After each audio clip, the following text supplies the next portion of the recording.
Bears of good news. Bears of good news. Bears of good news. It's the Bears of good news. The good news bears is what I'm talking about. Good news, everyone! Hello and welcome to Bears of Good News. I'm Sasha Ellen and I'm here with comedian and filmmaker Adrian Tauss. Hello. Adrian has spent his time in lockdown adopting a cat. And I'm also here with musical comedian Bennet Kavanagh. All right. Bennet spent his time in lockdown neglecting the 2 cats he already owns. It's true. It's true. I myself am a dog person, so I've used my time in lockdown to steal my flatmate's food and try and hump the postman. But old habits die hard. Okay, so the news at the moment is pretty scary. I've been watching the news avidly, and the other day I was watching the news, and during an ad break, an NHS official told me to stay indoors, closely followed by Durex that told me to use lube. So much pressure. So much pressure. Stay in, Sasha. Lube up, Sasha. But in What response channel were you on? Channel Yeah, that's 4, what I mate. Channel 4. They are all over the lube. Was that the same announcement? Was it the NHS that told you to use lube, or was Back that to definitely back. another I ad? couldn't. It was seamless. I thought it might have been the NHS being like, we know. Turns out. Stay indoors and stay in her.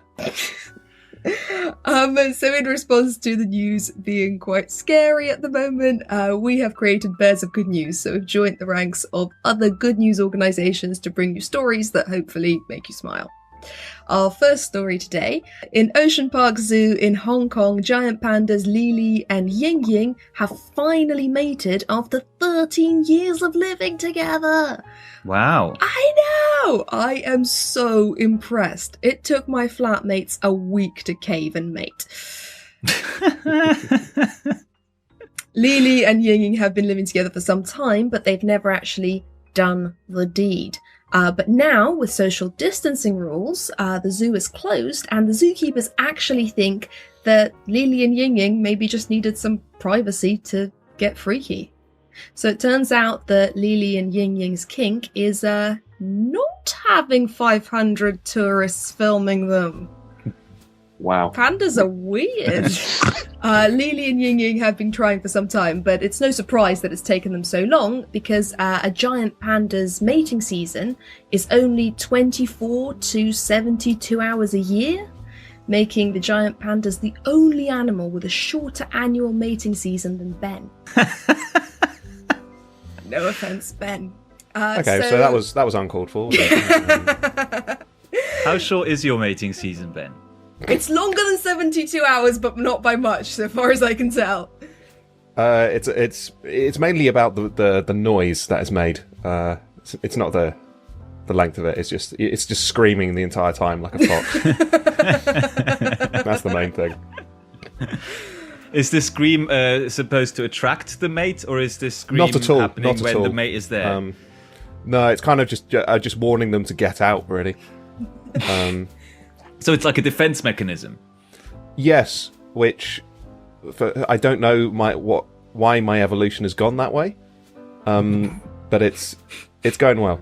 I going thought really well. the reason we made noise during sex is to let other people know that we have almost finished with the sex, but we'd still Really? quite like. So yeah, no, I've read about this a while ago. Why would they need to know? Well, Why it's would so other that people? it's because the women tend to, the female species tend to make the noise, and it's more or less like, hey, oh, I'm almost done over here. Come over. This guy Ready for the fuck off next one, soon. so to speak.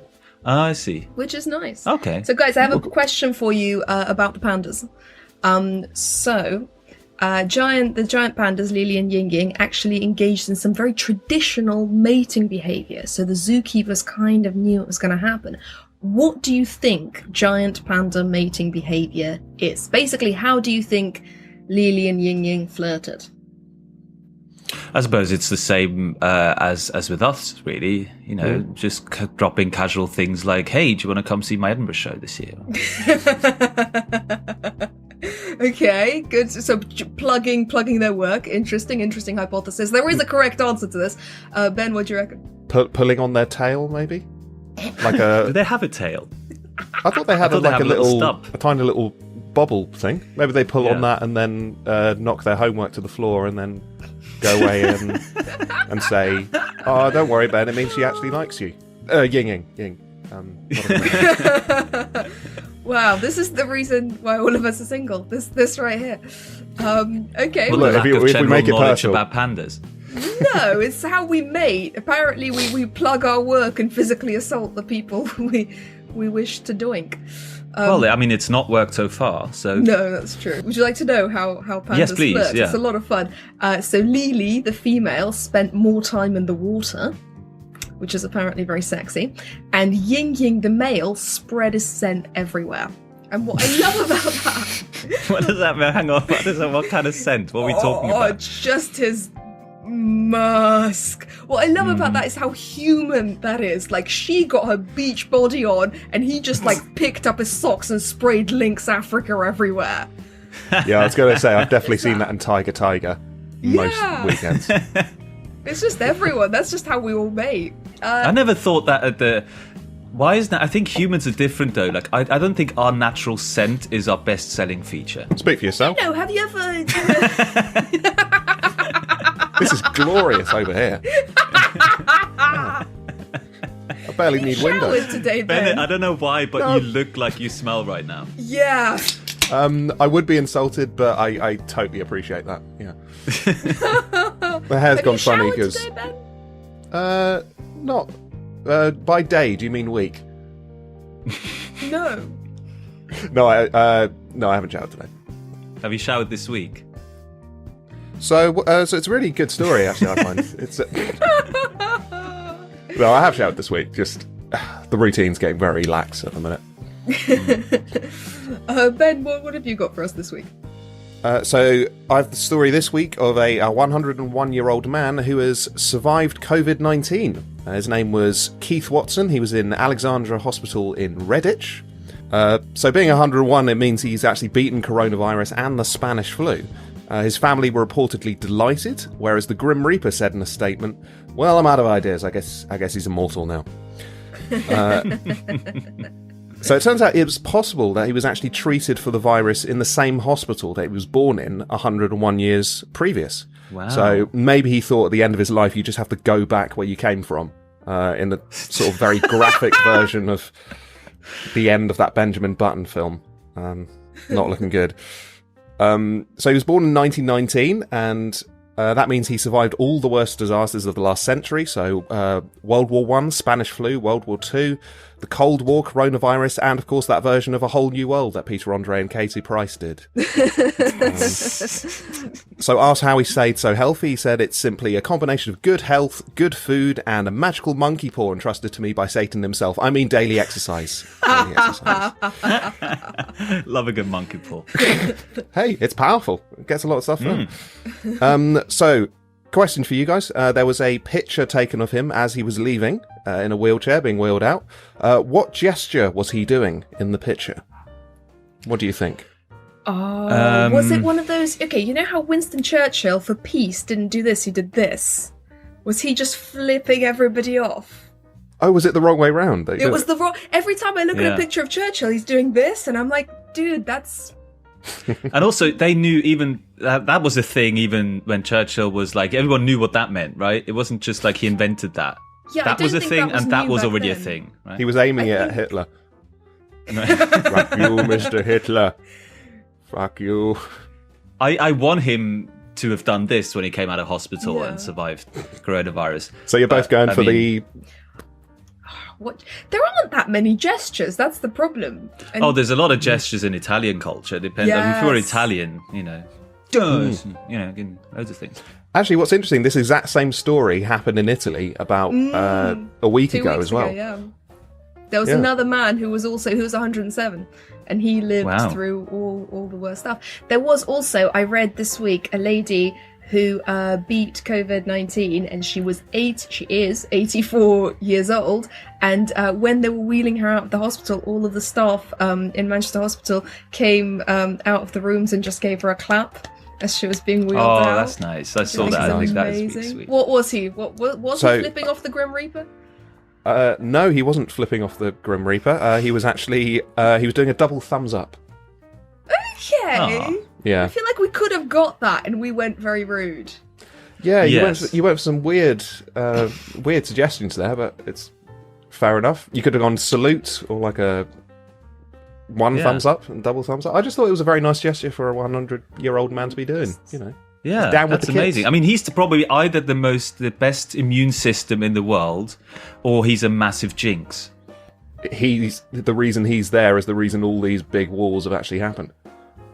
Well, yeah, he's the only common denominator between all those terrible things That's true. happening is him living through it. So, I don't know. It's a bit suspicious. Do you think what I'm there's like a saying. group of old people who are jinxes and they're like a superpower, and every like 10 to 20 years they get together and they're like, what shall we do now, lads? Like, I mean, I don't know if it's going to go that deep into the conspiracy. it's just I was going M. Night Shyamalan, whatever his name is, because all of his films are, because Actually, that don't worry about does happen, and it's called the British government. Ooh. Yeah, think about that. And on I have that thought note, about it. It didn't take that long, and I realised it wasn't that interesting. Yeah, I was okay, going what we're for trying to the say wow is you're factor. stupid. And Thank on you, that thank you, note, appreciate it. No, I'll go Adrian- further than that. Sorry. Adrian, what have you got for us this week? A US-based company called Basil Street is piloting a 3D printed pizza vending machine. The machine can produce a 10-inch Italian-style pizza with thin crust. The pizza quality is said to be comparable to a pizza in a stone-baked oven. Okay, I'm half Italian and I'm half offended. But as a tech nerd, I am half aroused. It's quite interesting. Like the customers, right, get to choose from a variation of preset like sort of menus. One of the like 4 cheese, pepperoni, and pizza of the month, which I presume is left to the AI of the robot to figure out. Maybe next month. 4 seasons of world domination. If you want a bit more of a authentic feel. Quattro stagioni dominano al mondiale. I had some time in my hands today. I also, what you should know is then why wait for that pizza to be made, which takes about 3 minutes. There's screens that show your adverts specifically tailored to you because they see your age, your gender, your weight, and presumably the price of your organs. So I've got a question for you. How much do you think that vending machine pizza costs? Ooh, this is in America, was it? It is in America, yes. In America. I I'm going reckon. to go for $40. No. $40? No one's Yeah, gonna I'm just. say that. I reckon it's something like close to 10, 11. I'm going to go 11. Ooh, that's very close. That's very close. It's between $6.95 and $11.95. Okay. Dollars, which it doesn't sound like a lot, but I personally don't think anything made by a robot should cost more than the hourly wage it replaces. What about the materials? Because is it freshly made pizza or is it frozen pizza? Apparently, it's fresh materials. Okay, apparently well, they that's use fresh quite materials. impressive. That's very. I mean, it would have to, do the spinny thing, spin the dough, and then slam I it want it to be down that and little cross robot an arm that Italian. just goes, yeah, I want to do a pizza. But I just don't understand. I mean, it's great. It's amazing, a piece of technology, but I don't understand why it's more convenient to like. It wasn't like a huge pain in the ass to get a pizza now. You press 2 buttons on your phone and within 20 minutes, like a pizza arrives. Like, I don't see the upside. Yeah, that's of a going good- to a that's a good vending point. machine What- at a train station. Yeah, what problem is this solving? Are they just want to Exactly. get rid of the human interaction of an Italian man shouting misogynistic things? I don't know. Is that what Presumably, they're trying to yeah, do? they want to take that out of it, which I think is the best part of getting pizza. Yeah. Maybe it's the reason just I go. You can't order to the a company. pizza to a train station. So presumably, if you have them in like places it would be a faux pas to order pizza to, or you can't order pizza to. So like hospitals or train stations or Right. I don't know, where can you not order? Where would it be like bad form to order a pizza? Once a friend of mine was on a really pizzeria, terrible- I think. Pizzeria, yeah, put them in pizzerias. A friend of mine once was on a horrible date in a bar, and halfway through he got up. I say halfway through, at the end. He got up and he said, "Look, I'm going to go and get a burrito. You can come with me, or you can stay here." But Wow, I'm what a getting a choice. burrito. Cool. Please join us again next week. And in the meantime, we've all got other bits and bobs going on. So me and Ben have a podcast called Character Building Experience, which is a comedy role-playing game podcast available on Spotify and iTunes. Please do give us a listen. Adrian, what have you got going on this week? I'm actually doing a couple of projects. I'm live streaming the cat that's living with me at the moment, once in a while when he's here. It's sunny out, so he's not here a lot. But I'm also doing a comedy chat show, sort of a quarantine chat show. I haven't decided on the name yet. It's either going to be Stay at Home with Adrian Tauss or Late Night Lockdown with Adrian Tauss. I don't know. What do you guys think? I want it to be like Stay at Home and Lock Down with Adrian Tauss. That's the late show. That's the late show. That's late show. That's the after hours. Just becomes a hostage note at that point, doesn't it? So we've been Bears of Good News. Thank you so much for tuning in and have a good week. Bye. Bye. Bears of good news. Bears of good news. Bears of good news. It's the Bears of Good News. The good news bears is what I'm talking about.